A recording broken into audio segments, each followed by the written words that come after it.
हे व्यासपीठ आहे जनतेच्या हक्काचं. हे आहे मुक्काम पोस्ट लोकशाहीचं.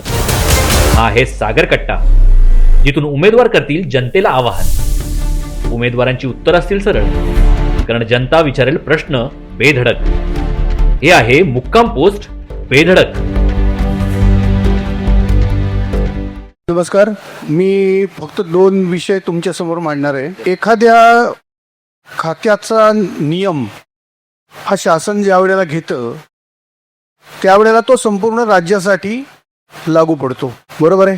कुठल्याही खात्याचा नियम कायदा हा गडचिरोलीपासून सावंतवाडीपर्यंतच्या सगळ्या महाराष्ट्रासाठी लागू पडतो.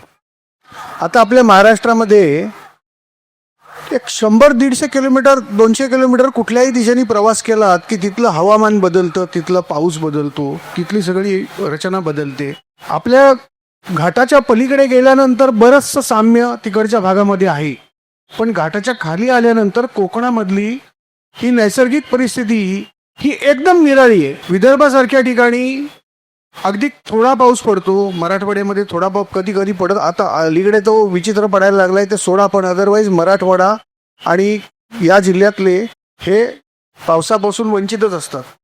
आणि आपल्या इकडे नको तितका पाऊस पडतो, तरी नगरविकास खात्याचे अनेक कायदे हे संपूर्ण महाराष्ट्रासाठी लागू असतात. तर निवडून येणारे नगराध्यक्ष हे आपल्या कोकणातल्या सगळ्या नगराध्यक्षांना एकत्र करून राज्याकडे असा प्रस्ताव देणार आहेत का की निसर्गावर अवलंबून असणारे कायदे हे राज्य शासनाने करावे. आमची भौगोलिक परिस्थितीच निराळी आहे, त्याच्यामुळे जे विदर्भाला, मराठवाड्याला, उत्तर महाराष्ट्राला कायदे आहेत ते कोकणाला लावून चालणार नाहीत. या दृष्टीने येणारे नगराध्यक्ष प्रयत्न करणार आहेत का, हा मग एक प्रश्न आहे. आणि दुसरं म्हणजे पूर्वीचं आपलं जे चिपळूण होतं हे साधारण युनायटेड इंग्लिश स्कूल पासून पुढे सुरू व्हायचं आणि काही पूर्वापार पारंपरिक आपले भाग होते, म्हणजे वैश्य वसाहत होती, मुरादपूर होतं, खेंड विभाग होता. आता या ठिकाणी तुम्ही फार रस्ता रुंदीकरण वगैरे असं करू शकणार नाही, कारण ते पिढ्यानपिढ्या शेकडो वर्ष ती घरदारं तशीच आहेत, ती काय आपण हटवू शकणार नाही, हे बरोबर आहे. परंतु साधारणपणे 1975 सालानंतर मार्कंडीच्या पुढचा भाग जिकडे मी राहतो काविलतळीमध्ये, तो जवळजवळ 80% भाग 90% भाग हा मोकळा होता, तिथे लोक शेती करत होते. तर त्यावेळेला 1975 नंतर जर का एक व्हिजन डोळ्यासमोर ठेवून तिकडच्या भागाचं जर पाहिलं गेलं असतं तर मध्ये अप्रोच रोड, आता कित्येक घरं अशी आहेत की त्यांच्या घराजवळ ॲम्ब्युलन्स किंवा फायर फायटर जाऊ शकत नाही. अशी कितीतरी घरं आहेत की एखादा जर का नाही, ओझरवाडीची परिस्थिती निराळी आहे, तो डोंगरामध्ये आहे, परंतु जो 2 रस्त्यांच्या मधला भाग आहे किंवा अगदी बांदल हायस्कूलनी ती साईड सुद्धा घेतली तर सगळी मोकळी जागा होती. तेव्हाच्या राज्यकर्त्यांनी जर का ही विजन ठेवली असती तर आज त्या ठिकाणी अप्रोच रोड प्रत्येक घराला परमिशन देताना त्या घराजवळ ॲम्ब्युलन्स आणि फायर फायटर जाऊ शकतो का याचा विचार करून त्या जर का परमिशन दिल्या गेल्या असत्या तर आज हा प्रॉब्लेम झाला नसता. दुसरी गोष्ट अशी आहे की नगरपालिकेमध्ये फायर सेक्शन आहे, फायर फायटर आहेत, पण ते फायर ऑपरेटर कुठे आहेत? कुठेही आग लागली की त्यांनी फोन केला की फायर फायटर तिथे 10 मिनिटात 5 मिनिटात पोचतो, पण आग विझवायचं ट्रेनिंग घेतलेले लोकच आपल्याकडे नाही आहेत. मग तिथे गेल्यानंतर तिथले कोणी तरुण असतील, कोणी नागरिक असतील, तेच हातात पाईप धरतात आणि तेच ते सगळं काम करत असतात. तर त्या दृष्टीने नगर परिषदेमध्ये फायर सेक्शनमध्ये आग विझवण्याच्या दृष्टीने ट्रेनिंग घेतलेले लोक आणायची किंवा त्या असलेल्या कर्मचाऱ्यांना ट्रेनिंग देण्याची काही व्यवस्था येणारे नगराध्यक्ष हे प्रामुख्याने करणार आहेत. खासदार व मंत्री यांच्या बरोबर घेऊन राज्य सरकारकडे ती मागणी आपल्याला जोर लावून धरावी लागेल. आणि जे बिल्डिंग संदर्भात ज्यांनी जो प्रश्न मांडला, हा मुद्दा गेले 25 वर्षाला फार गंभीर आहे की शहराचा विकास करताना अनेक अशा बिल्डिंग आहेत, इमारतींना परवानगी देण्यात चुकीच्या पद्धतीने परवानगी देण्यात आलेली आहे. त्यामुळे इथला जो नगराध्यक्ष होईल किंवा कोण त्यानं प्रथमच प्रशासनावर त्यांनी कडक नियम आणि कायद्याप्रमाणे अभ्यास करून नियोजन करायला लागेल. कारण यापूर्वी जे काय शहरामध्ये झालेलं आहे, CO हे बाहेरचे येतात, 3 वर्षासाठी येतात, त्यांचा कामधंदा असतो ते इथून निघून जातात. पण इथले जे मूळ चिपळूणकर आहेत किंवा इथले जे यापूर्वी ज्यांनी सत्ता भोगली किंवा जे सत्तेमध्ये होते त्यांनी या बाबीकडे फार दुर्लक्ष केलेलं आहे. यापुढे होणाऱ्या नगराध्यक्षांनी की जो कोणी येईल त्यांनी जे CEO येतात त्यांच्यावरती या सर्व चिपळूण शहरात ज्या सुज्ञ जनतेचा किंवा एक चांगली लोक जे समाजसेवी आणि पुढारी जे काम करतात यांना एकत्र बदलून त्या CEOंसमोर अशा पद्धतीने चर्चा करणं आवश्यक आहे. आणि जो नगराध्यक्ष होईल त्यांनी शहरातील अशा जनतेला या शहराचं कशा पद्धतीने नियोजन करावं अशी त्यांनी सर्वांनी ज्यांनी होईल त्यांनी सर्व जनतेला एकत्र घेऊन शहराचा प्लॅन बनवायला पाहिजे. आणि मगाशी राजू भागवती जो प्रश्न उपस्थित केला ना तो युनायटेड हायस्कूलचा म्हणजे मठ आहे, मठाच्या पुढच्यापर्यंत आपली नगरपालिकेची हद्द होती. पण 1980 साली तो भाग आपला नगरपालिका हद्दीमध्ये समाविष्ट झाला. त्याच्या अगोदर जी ग्रामपंचायत होती आणि ग्रामपंचायतीच्या काळामध्ये जी घरं बांधलेली होती त्याला कुठचाही TPचे की MRTP ॲक्टप्रमाणे त्यांना रूल्स काय लागू नव्हते. त्यामुळे मला मार्कंडी जी वसाहत आहे ती सगळी घरं अशी शेजारी ती जायला मध्ये फक्त बोळ आहे असं ते थेट अगदी भादुशेक नाक्यापर्यंत ती परिस्थिती होती. 1980 नंतर 85ला तो भाग आपण डेव्हलपमेंट विकास आराखड्यावर घेतला आणि त्याच्यामध्ये मग आपण ते इंटेरियर रस्ते बिस्ते सगळे टाकले. म्हणून बापू खेडेकर इथून तो 12 मीटरचा रस्ता शंकरवाडीकडे गेला.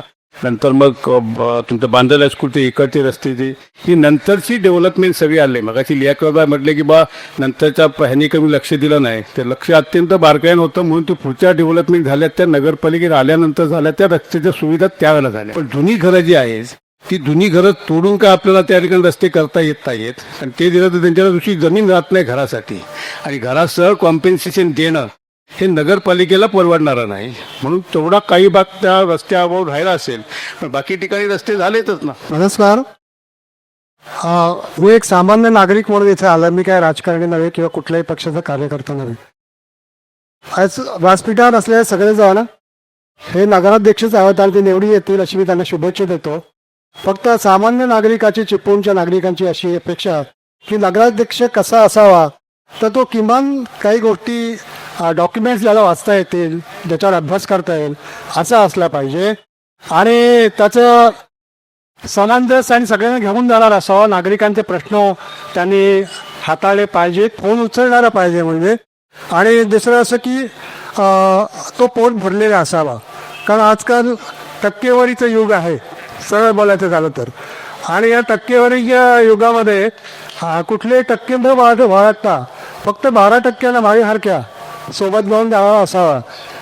त्यामुळे सर्वसामान्य नागरिकांना ते नोंद देणार असावा. थोडक्यात आपलं दुकान चालवण्यासाठी त्याने नगरपालिकेत जाऊ नये असं म्हणणं आहे. दुसरे आमदार सर्व सहमत आहेत. मी 40 वर्ष म्हणजे 7 वर्ष या नगरीत राहतो पण मला अद्याप शुद्ध पाणी पावसाळ्यात मिळत नाही. पाऊस जोरात पडला की आम्हाला झोपेतून उठल्यावर कसं कळतं 6 वाजता नळाला पाणी येतं ते गढूळ येतं. मग हे पाणी आपण इतकी वर्ष पुरवू शकत नाही. शेजारी MIDC आहे खेर्डीमध्ये तिथे स्वच्छ पाणी आहे पण आम्हाला मिळत नाही. भाईंच्या काळामध्ये मला वाटतं ग्रॅव्हिटी योजना आहे त्याला सुरुवात झाली होती आणि आता जर समजा तुमच्यातलं कोणी निवडून आम्हाला काही त्याच्याबद्दल म्हणायचं नाही आहे पण जर कोणी निवडून येईल त्यांनी त्या ग्रॅव्हिटी योजनेचा पाठपुरावा करावा. आणि मला एकच प्रश्न विचारायचा आहे आणि मी थांबतो तो म्हणजे हा जो फ्लायओव्हर आहे या फ्लायओव्हर जो शहरातून जातोय त्याच्या खालची जागा कुणाची? नगरपालिकेची आहे का? नगरपालिकेची नाही. कारण मी बँकॉक आणि 2-4 ठिकाणी इव्हन ठाण्याला तो आपण पाहाल तर या फ्लायओव्हरच्या खाली ज्येष्ठ नागरिकांसाठी एक हे दिलेलं आहे. म्हणजे त्याचे जे स्लॉट्स आहेत ते एक स्लॉट ज्येष्ठ नागरिकांना, एक स्लॉट खेळाडूला, एक स्लॉट स्वच्छतागृह असं ते आहे. तर तसं काही होईल विचारेल का? ही फ्लायओव्हर खालची जमीन आहे ही सार्वजनिक बांधकाम खात्याच्या सेंट्रल गव्हर्नमेंटने ती संपादित केली आहे. आता नंतर ते तशीच मोकळी सोडणार असतील तर आम्ही नगरपालिकेकडनं त्यांच्याकडे मागणी करणार आहोत की तो खालचा भाग जर डेव्हलप केला कारण मुंबईच्या ठिकाणी मी बघितलं बऱ्याच ठिकाणी की खालच्या बाजूला वॉकिंग ट्रॅक पण आहेत, काही गार्डन्स आहेत, तिथे बागा लावलेली आहेत, ते शिशुपूजन केलेलं आहे. ते शहराच्या दृष्टीने एक शिशुप्रतिमेच्या दृष्टीनं अत्यंत चांगलं होईल. पण ती सार्वजनिक बांधकाम खात्याकडनं त्या ठिकाणी जागा आपण मागायची आणि मग काही जागा जी आहे ते आजूबाजूला जे हॉटेल्स आहेत ते पण चिपळूण शहरात ते आहेत, ते नागरिक आहेत, त्यांचेही व्यवसाय चालले पाहिजेत. तर त्याला काही रेस्ट्रिक्शन जागा त्यांच्या पार्किंगसाठी ठेवायची आणि बाकीचा जागा जी आहे ती बाकीची जागा डेव्हलप करायची. त्या पार्किंगपासून नगरपालिकेला उत्पन्न मिळेल की त्याच्यामुळे ते जे डेव्हलप करणारा त्या भागाचा आपल्याला सुशोभीकरणाचा मेंटेनन्स त्याच्यातनं आपल्याला खर्च करता येईल. धन्यवाद. सर्वप्रथम मी सागर अभिनंदन करतो की यासाठी की शहराची जाण असणारा आणखी शहराच्या मध्ये खरोखर काहीतरी बदल घडवावा या दृष्टीने हा जो आजचा कार्यक्रम उपस्थित आहे, कार्यक्रम जो अरेंज केलेला आहे त्याबद्दल त्यांना सर्वप्रथम धन्यवाद देतो. आणि थोडंसं का होईना परंतु जे आता नगराध्यक्ष पदाचे जे उमेदवार आपल्या समोर उभे राहिलेले आहेत किंवा जे आता बसलेले आहेत तर त्यांचे विचार ऐकल्यानंतर थोडंसं प्रत्येकाला असं वाटलं असेल की आपण प्रत्येक 5 वर्षानंतर सिंगापूरला राहतोय की काय, अशा प्रकारचा भास प्रत्येकाला झालेला असेल. तर कारणच असं आहे, तुम्ही मागे घ्या, माझ्या साईडने सांगतो ना, माझ्या साईड सांगतो तो वेगळा बदल दिसला असता तुम्हाला, लक्षात घ्या. परंतु मला एक आम्हाला वाटते की जे आता तुम्ही विषय मांडला तिथे की मी नगराध्यक्ष झाल्यानंतर काय करणार, पण माझं स्पष्ट म्हणणं आहे की ही जी आपल्याला ज्या मूलभूत सुविधा आपल्याला करायच्या आहेत, ज्या घडवायच्या आहेत, त्यासाठी मी नगराध्यक्षच व्हायला पाहिजे काय. आज हे सर्व जे मंडळी आम्ही समोर बसलेले आहेत ती सर्व नगरसेवक म्हणून आपल्या समोर आणि नगराध्यक्ष म्हणून देखील आपण पाहिलेले आहेत.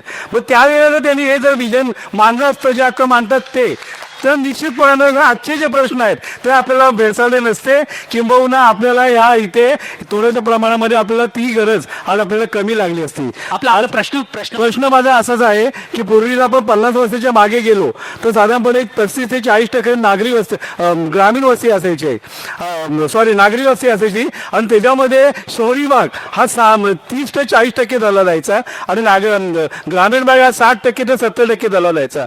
पण आजच्या घडीला परिस्थिती उलटी झाली आहे आणि त्या पद्धतीने आपण नागरी सुविधा आपण देतो का. कारण जर आपण नागरी सुविधा देत असू तर 30-40 वर्षापूर्वी ज्या नागरी सुविधा होत्या त्याच आज आपण देतोय. थोडा बहुत काहीतरी फरक केलेला झाला असेल, परंतु त्या नागरी सुविधा आपण देणं सर्वप्रथम आपलं कर्तव्य आहे. त्याचबरोबर जसं भारतके सरांनी सांगितलं तसं आमच्या आज जर यातले नगराध्यक्ष कोण उदय आले तर यातल्या नगराध्यक्षाला बसायला सुद्धा आज आमच्या चिपळूण नगरपालिकेमध्ये रूम नाही आहे किंवा एखादं ऑफिस नाही आहे. ही वस्तुस्थिती आहे. आपली भावना आपला फक्त स्पेसिफिक प्रश्न विचारा काय येतो प्रश्न होण्याशी मी सुचवतो थोडंसं की आज आपल्याला जर आपण बाजारामध्ये गेलो तर आपल्याला पार्किंगचा प्रश्न आपल्याला भेडसावतोय किंबहुना ट्रॅफिकचा प्रश्न भेडसावतोय.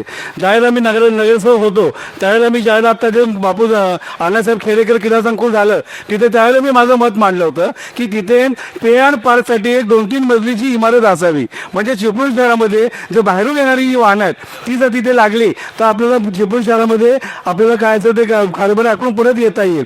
पण तिथे आपला त्यावेळेला तो विचार झाला नाही म्हणून ती कदाचित खेळाचं गाऊन झालं असेल. आणि आज मी तर असं म्हणेन की नवीन कामही आपल्याला येता येतच आहेत, शासनाच्या योजना आपल्या समोर आपल्याला मिळता येतच आहेत, परंतु त्याकडे जास्त लक्ष न देता म्हणजे विकास हा पाहिजे पण जाणून बसून त्याच्याकडे नुसता फोकस न करता जी प्रलंबित जे आपले प्रश्न आहेत तर ते भाजी मंडई असेल, मटन मार्केट असेल, महिला क्रीडा संकुल असेल आणि असे कित्येक प्रश्न आहेत ते प्रश्न आपल्या मार्गी लागले आणि ते जर आपण नागरिकांना देऊ शकलो तर बरंचसं काम केल्याचं श्रेय आणि पुण्य हे आपल्याला मिळेल. एकंदरीत आपण ते पाहिलं त्या ठिकाणी 2021ला पूर आला होता आणि त्या पुरामध्ये आपण पाहिलं तर पूर्णपणे चिपळूणची वाता चालू होती. महाडला जो निधी आला निधी आपल्या चिपळूणला आला नाही, गाळ काढला गेलाय. दुसरी गोष्ट मागाशी सरांनी उपस्थित केला होता मुद्दा की जी काही इमारत आहे नगरपालिकेची, भाई मी त्या नगरपालिकेमध्ये बसला होता त्या इमारती सुद्धा काय होऊ शकली नाही, याला जबाबदार कोण नेमकं उत्तर द्या. आणि तिसरी गोष्ट भाई तुमच्या ज्येष्ठत्वाच्या मुद्द्यावरती प्रश्न उपस्थित करतात, लेखाच्या समोरच आहेत, भाई ज्येष्ठ आहे ते आता शांत बसलं पाहिजे तुम्ही म्हणतात. मला असं वाटतं की वैयक्तिक प्रश्न नको, आपण विकासा संदर्भात बोलूया, विकास बोलूया. मुळात विकासासंदर्भात गेल्या 2016च्या निवडणुकीत अनेक मंत्री चिपळूणमध्ये आले आणि विकासाच्या फुलपाखरू गार्डन करणार, हे गार्डन करणार, परंतु जो नगराध्यक्ष तिथे बसणार तो नंतर आपल्याला सांगणार की नाही माझ्या पक्षाचा आदेश आहे, माझ्या मंत्र्याचा आदेश आहे. ही चिपळूणकरांना सुवर्ण संधी आहे की अपक्ष नगराध्यक्ष आहे, हा जनतेचा नगराध्यक्ष आहे आणि सर्व जनतेला आणि चिपळूणकरांना मी आवाहन करतो. तुम्ही काँग्रेसतर्फे अर्ज भरला होता लियाकत भाई, माझा अर्ज बाद झालेला, आता मी निवडणुकीत अपक्ष नगराध्यक्ष म्हणून आहे, त्यामुळे हा जनतेचा नगराध्यक्ष असणार. सर्वप्रथम 7 उमेदवार आहेत नगराध्यक्षाचे, याच्यापैकी एक नगराध्यक्ष म्हणून खुर्चीत जाऊन बसणार आहे आणि त्यांना जाणीव करून द्यायची की संपूर्ण चिपळूणवासियांना तुमच्याकडून खूप अपेक्षा आहेत। यापूर्वी जे झालं ते मागचं उघडण्यात बसण्यात काही अर्थ नाही, पण आपल्याला पुढं बघायचं आहे। संपूर्ण कोकणामध्ये सिंधुदुर्ग ते रायगडचं मध्यवर्ती ठिकाण जे विकसित व्हायला पाहिजे अशा दृष्टीने चिपळूणचं नाव घेतलं जातं। मला एक सर्वांना असा प्रश्न विचारायचा आहे की बाहेरून येणारे जे आम्हाला विचारतात चिपळूणमध्ये बघण्यासारखं काय आहे, तर आम्ही त्या ठिकाणी उत्तर देऊ शकत नाही की बुवा चिपळूणमध्ये हे ठिकाण बघण्यासारखं आहे, परशुराम मंदिर आहे किंवा काही गोष्टी आहेत, पण पर्यटनच्या दृष्टीने जे पाहिजे, तुम्ही मगाचपासून जे आपली चर्चेचा खर्च चालला आहे की रस्ते, पाणी, शिक्षण ह्या सुविधा पाहिजेच। तुम्ही ज्यावेळी नगरपालिकेत जाल त्यावेळी तो एक मौलिक जो हे आहे मुद्दा आहे की त्याच्यावरती धोरणात्मक निर्णय होणारच आहेत नगरपालिकेतून, तुम्ही त्याच्यासाठीच जाणार आहेत, पण त्याच्यापेक्षा वेगळं तुम्ही काय करणार आहे की ज्याच्यामुळे चिपळूणचं उत्पन्न वाढणार आहे। आज उद्या गुहागर जो आहे, सागर किनारा जो गुहागरला लाभला आहे, परंतु निरीक्षण केल्यानंतर असं दिसून येतं की गुहागरला आलेल्या लोकांना गुहागरमध्ये राहण्यासाठी पुरेशी व्यवस्था नाहीये, तर ती चिपळूणला होऊ शकते। पर्यटनच्या दृष्टीने वॉकिंग ट्रॅक आहे, म्युझियम चांगलं होऊ शकतं, त्याचबरोबर जी क्रीडा नगरी म्हणून चिपळूणला ओळखलं जातं, तर या नगरीतून खेळाडू तयार होण्यासाठी तुमचं काय प्रयोजन आहे।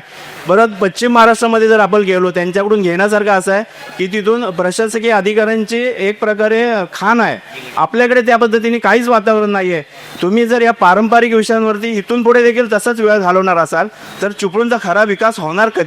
ह्याला अनुसरून एक प्रश्न माझा असा आहे की ही विकास कामं आल्यानंतर तुम्ही जे विकास कामं करण्यासाठी तुमच्याच राजकीय पक्षाच्या पदाधिकाऱ्यांना कामं देता, त्या कामांचा दर्जा अजिबात राहिला जात नाही।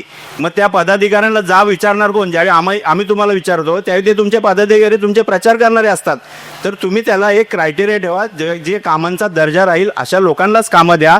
आणि दुसरी गोष्ट, भ्रष्टाचार मुक्त चिपळूण आपलं झालं पाहिजे, ही समस्त चिपळूणवासियांची अपेक्षा आहे। जनतेच्या फार मोठ्या अपेक्षा आहेत। आपण जो जाहीरनामा प्रकाशित केलेला आहे प्रत्येक उमेदवाराने, त्याच्यामुळे समाधान झालेलं नाही हे या प्रश्नांवरून स्पष्ट होते। उमेशजी, आपण काय सांगाल?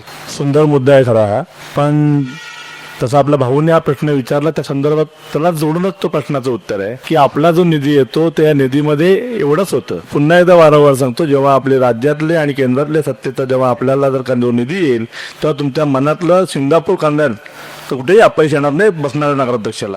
उमेदीच्या प्रश्नांना मला उत्तर द्यायचं आहे की गेले 7-8 वर्ष जी नगरपालिकेत सत्ता होती ही महायुतीचीच होती, आणि जे काय मंत्री आले होते त्यांनी आश्वासनं दिली होती, आणि ज्या पद्धतीने त्यांनी कारभार केला, नगराध्यक्ष आता त्या इथं आहेत नाही, पण ज्या पद्धतीने कारभार केला याच कारभाराला चिपळूण शहराची जनता कंटाळलेली आहे। नमस्कार, सर्व उमेदवारांना माझ्या शुभेच्छा आहेतच।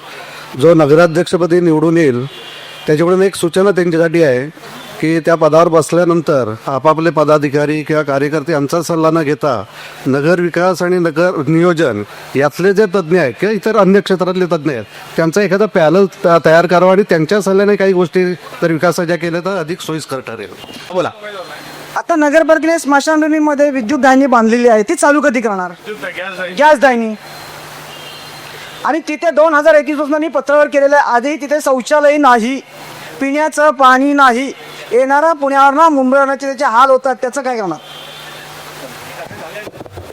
मला वाटतं मागच्या टर्ममध्ये आमच्यापैकी यामध्ये नगरसेवक म्हणून आपले उमेश साकपाळ होतेच काय, तर या संदर्भात नाही मी नव्हतो, हां सुधीर होते का, शिंदे साहेब होते, तर त्या वास्तविक हे जे एवढं चांगलं छानपैकी शासनाकडून निधी आला आहे आणि त्या गोष्टी घडलेल्या आहेत ह्या खरोखर आहेत की यांनी ज्या मागण्या केलेल्या आहेत ह्या रास्त आहेत आणि त्या आवश्यक। पत्रव्यवहार नगरपालिकेजवळ 2021 महापूर भरल्यानंतर स्वच्छता अजिबात तिथे झालेली नाही, दफनविधीसाठी जागा शिल्लक नाही, तिथं पोस्टमॉर्टम ते तोडावं, आज तिथे दफनविधीला जागा नाही, जे बांधकाम चालू असताना तेव्हा त्याचे 4 मुर्दे बाहेर पडले, आम्हाला दुःख झालं, त्यामुळे दफनविधीसाठी जागा पहिली तयार करावी। नक्कीच आपल्या प्रकारची वेगळी दखल घेतील अशी अपेक्षा आहे। एक मिनिट, भागवत साहेबांनी जे आता मुद्दे केलेत की नवनिर्माण पॅनल करावं, ओके, तर माझं तर म्हणणं असं आहे की कसं आहे की नगरपालिकेचा मला वाटतं माझ्या माहितीप्रमाणे 2006 ते 11 या टर्ममध्ये मी होतो, नगरपालिकेचा जो दवाखाना होता तो बंद अवस्थेत होता, म्हणजे बंदच केला होता, ही सेवाच बंद केली होती। त्यावेळेला मला वाटतं 2006 साली पहिल्याच वर्षी आरोग्य सभापती झालो होतो, आणि आरोग्य सभापती झाल्यानंतर त्याच टर्ममध्ये मी अमरण उपोषण केलं होतं. तर अशा पद्धतीनं जर शासनाकडे आपण जर पाठपुरावा केला, लक्षात घ्या मी त्यावेळेला शासनाकडे पाठपुरावा केला आणि ते परत पूर्ववत चालू केलं, परंतु चिपळूण शहरामध्ये जे गोरगरीब जनता आहे त्यासाठी जी फ्री सेवा आहे काय, मला वाटतं तिथे त्या दवाखान्यामध्ये पूर्वी डिलेवऱ्या देखील होत होत्या. आलं का लक्षात? आज तुम्ही जर पाहिलं की आज डिलिव्हरीसाठी ज्या वेळेला मोठमोठ्या हॉस्पिटलमध्ये जातात त्यावेळेला मला वाटतं 50,000च्या खाली तरी त्याचं बिल होत नाही. आज ही सेवा परत एकदा खंडित झाली. निश्चितपणे याच्याकडे आपण ठळकपणे लक्ष देऊन ती देखील चालू करू आणि चिपळूण शहरामध्ये एक चांगली सेवा आणि दवाखाना हे तयार करू आणि एक चांगलं हॉस्पिटल करू की चिपळूण शहरातील जनतेला तिथे संपूर्ण सेवा ज्या आहेत त्या फ्रीमध्ये मिळतात. तर रिपीट प्रश्न फक्त विचारू नका. पत्रकारांना एक विनंती आहे, रिपीट प्रश्न विचार नेत्यानंद बोल. एक मुद्दा असा आहे की मध्यंतरी आता आमच्यापैकी एक जण बोललं की रेल्वे लाईनचा विषय हा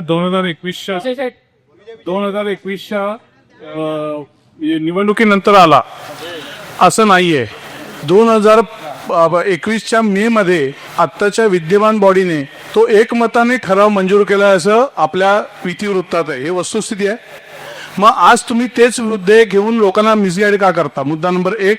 मुद्दा नंबर 2, जर 40 वर्ष आपल्या TPDPला झालेली आहेत तर अशा ह्या विषयामध्ये हे नाल्यांचा अंतर्भाव करावा अशी मागणी अनेक वर्षाची होत असताना आजपर्यंत चिपळूणच्या कुठल्याही ह्याच्या इतिहासात असा कुठलाही ठराव झालेला नाही आणि त्यामुळे त्यांचा अंतर्भाव झालेला नाही. आणि याला सर्व तुम्ही बसलेले सगळे नगराध्यक्षपदाचे उमेदवारच आहात, कारण तुम्ही सगळ्यांनी कारकीर्द उपभोगले. अशा अवस्थेमध्ये तुम्ही या विषयामध्ये कोणता निर्णय घेणार आहात याची जरा जनतेला माहिती करून द्यावी. 1985 ज्यावेळेला DP प्लॅन झाला त्यावेळेला आपली नाले रुंद होती, त्यावेळेला हा प्रश्न त्यावेळेला उद्भवला नाही.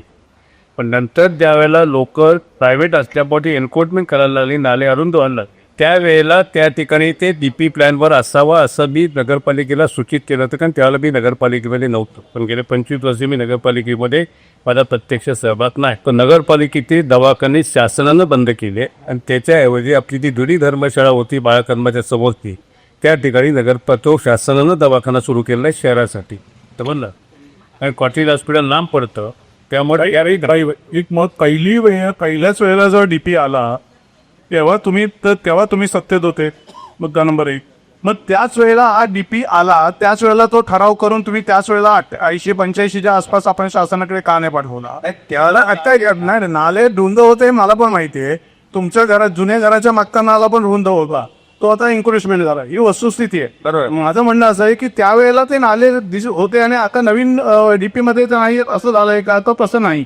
तर पूर्वीपासून त्या कुठल्याही DPवर नाही आहेत. मग ही चूक पहिल्यापासून असताना आजपर्यंत ही कशीच काय राहिली असा प्रश्न आहे. डेव्हलपमेंट प्लॅन तर 10 वर्षांना तयार होत होता, बरोबर आहे. आता तो 20 वर्षावर गेला.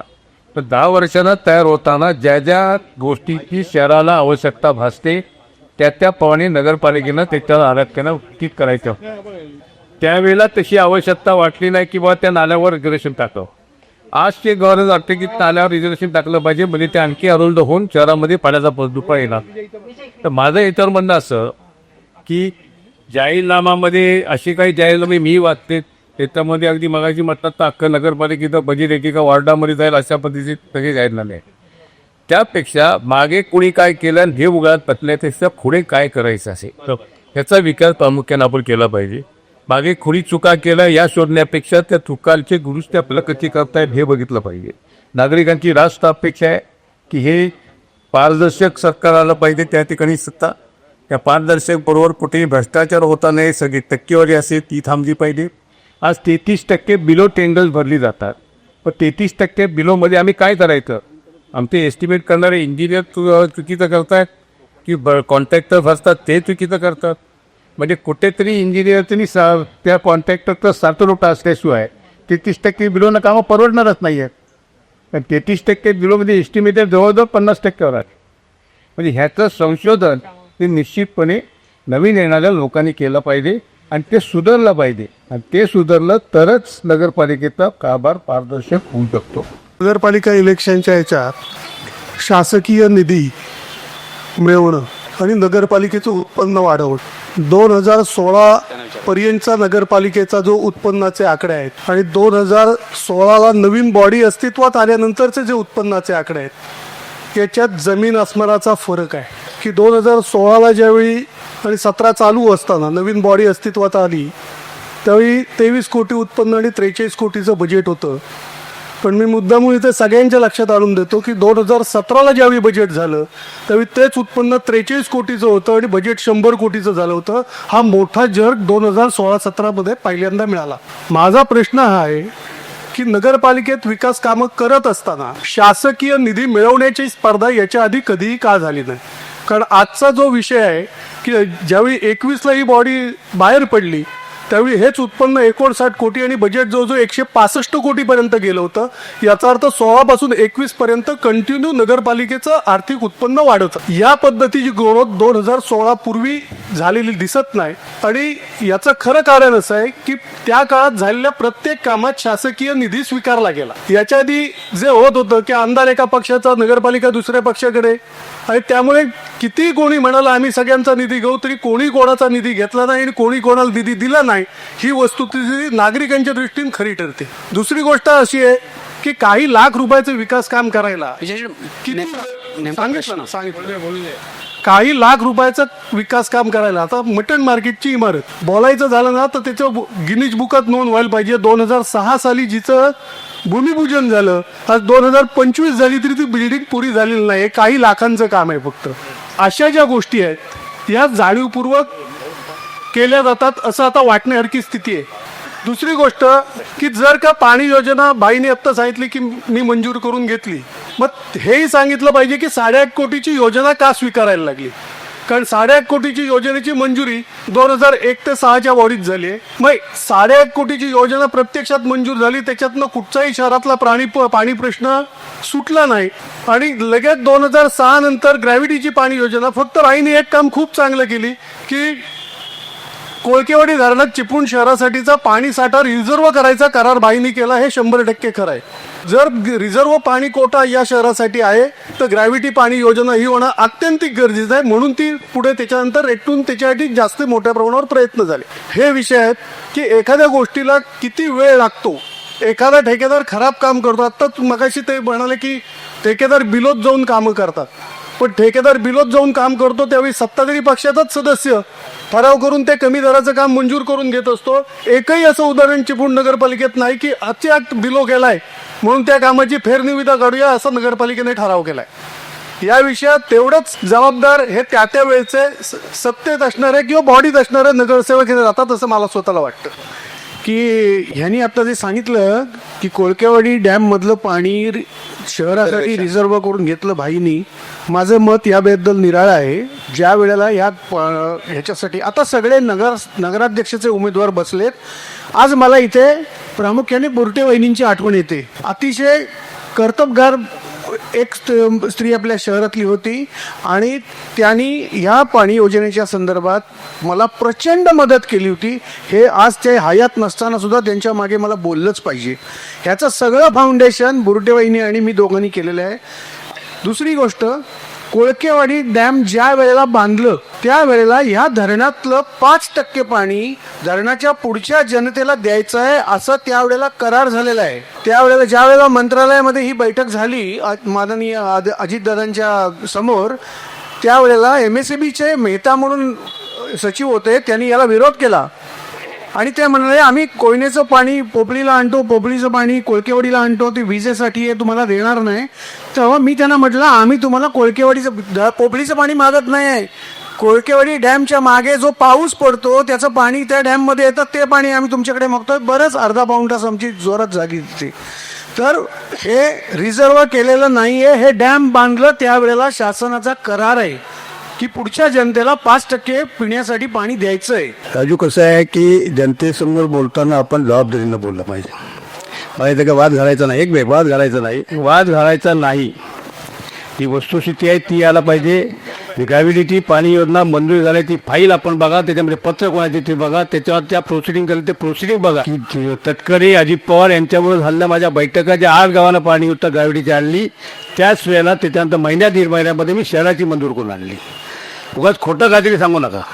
नाही थांबलं. आत्ता नंतर ज्याला मी शेवटच्या टप्प्यामध्ये ज्याला शहरातल्या पाईपलाईन बंदायला पाहिजेत असं ज्याला MGPने रिपोर्ट दिला ते एस्टिमेटला पाठवलं आणि आमची बॉडी गेली. खोटं बोलू नका, खरं सांगा. मग मी पण तुम्हाला हेच सांगतो ना, मी पण खोटं बोलू नका.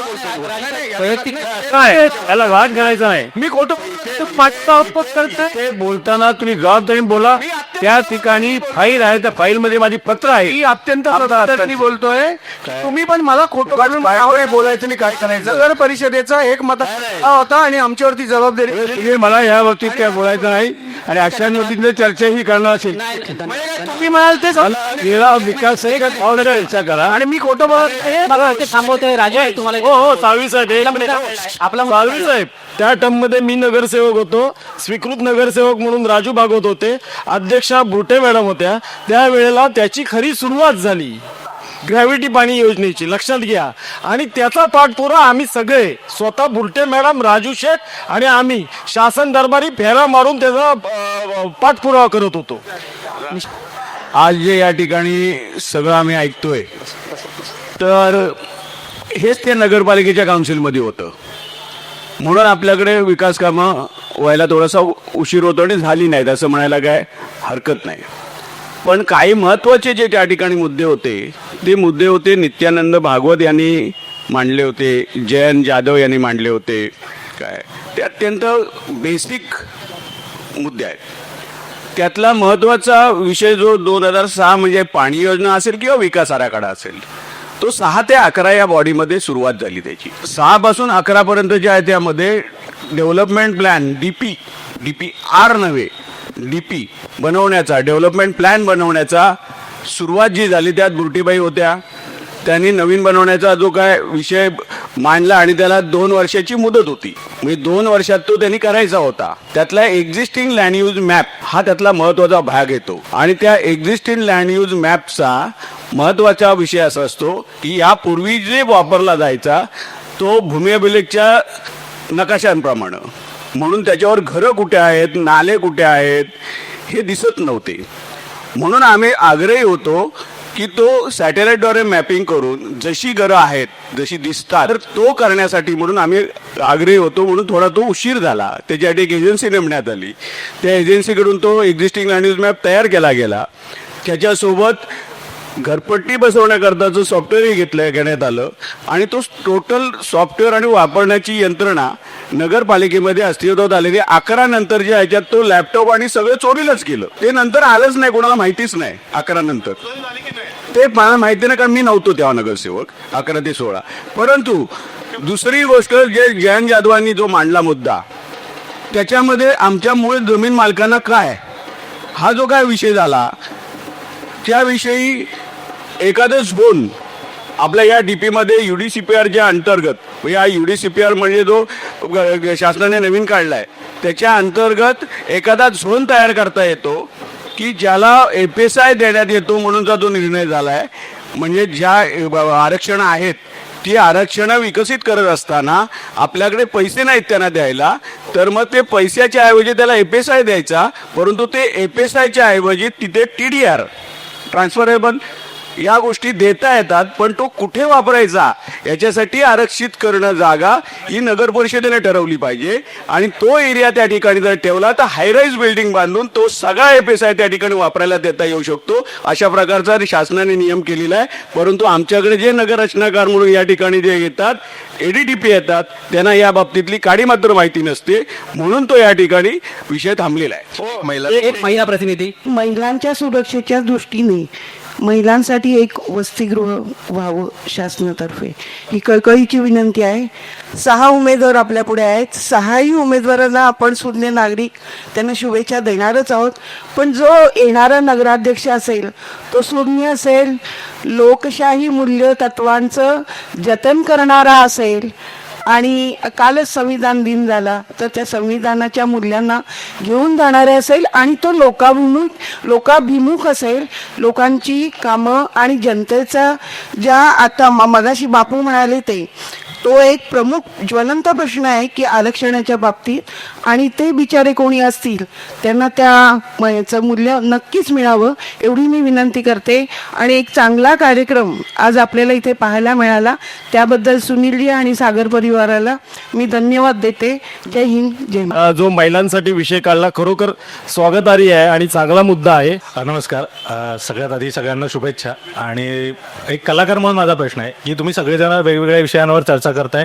अतिशय महत्त्वाचे मुद्दे, चिपळूणचा विकास कसा व्हावा, सर्व सोयीसुविधा कशा मिळाव्यात यावर तुम्ही विकास करताय. पण तुमच्या सगळ्यांच्याच बोलण्यात, तुम्ही आता 6 जण समोर होतात, कोणाच्याही बोलण्यामध्ये कला क्षेत्राविषयी किंवा सांस्कृतिक क्षेत्राविषयी साधा उल्लेख देखील आला नाहीये. हे अत्यंत दुर्दैवाची गोष्ट आहे. हे मला असं वाटतंय. कारण आज नाट्यगृहामध्ये एक मिनिट घेतो, फक्त 1 मिनिट घेतो. आज नाट्यगृहामध्ये नाटकाच्या लेवल्स उपलब्ध नाही आहेत, जे आम्ही मोडे म्हणतो, म्हणजे ठोकळे, चौकोनी ठोकळे असतात, ते उपलब्ध नाही आहेत. आज नाट्यगृहात तालीम हॉल नाही आहे स्वतःचा. मगाशी मी ते तेवढ्यासाठीच म्हणालो की आपण जसं सांस्कृतिक केंद्र आहे तसं पॅरल आता माहिती आणि त्याच्यामध्ये ह्या सगळ्या गोष्टी आपण मुद्दा मांडला मगाशी मांडला होता. या गुलाबी थंडीमध्ये ही राजकीय चर्चा, विकासात्मक चर्चा ही चांगली रंगलेली आहे आणि वेळ टळून गेलेली आहे. त्याच्यामुळे हा कार्यक्रम आम्ही इथंच थांबवतो. हा कार्यक्रम आपल्याला कसा आवडला याबद्दल आम्हाला नक्की कळवा. लाईक करा, शेअर करा आणि व्हिडिओ सबस्क्राईब करायला विसरू नका. सहभागी झालेल्या सर्व उमेदवारांचं मी शतशः धन्यवाद देतो, त्यांना आभार मानतो. धन्यवाद.